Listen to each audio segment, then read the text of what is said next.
कोल्हापूरच्या दोन्ही जागा आता शिवसेनेकडेच आहेत, मात्र त्या 2024लाही शिवसेनेकडेच राहणार तुमच्या आढाव्यात. शिवसेनेकडच्या जागा ह्या शिवसेनेनंच लढल्या पाहिजेत असं कार्यकर्ते म्हणून आमचं मत आहे. परंतु त्याच्यावर निर्णय घेण्याचे अधिकार आम्ही सगळ्यांनी मुख्य नेते एकनाथ शिंदे साहेबांना दिलेले आहेत. पण जिथं आमचे कॅन्डिडेट निवडून आलेले आहेत आणि जिथं शिवसेनेनं पूर्वी लढलेल्या जागा आहेत तिथं विजय मिळालेला आहे आमच्या सगळ्यांच्या सहकार्यांमुळे, त्याच्यामुळे ती जागा शिवसेना लढली पाहिजे असा आमचा आग्रह आहे.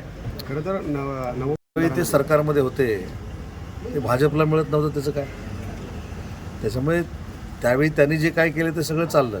परंतु मला असं वाटतं की कुठच्याही आमदारावर लोकप्रतिनिधीवर अन्याय व्हावा असं कृत्य आमच्याकडनं महायुतीकडनं झालेलं नाही आणि भविष्यामध्ये होणार नाही.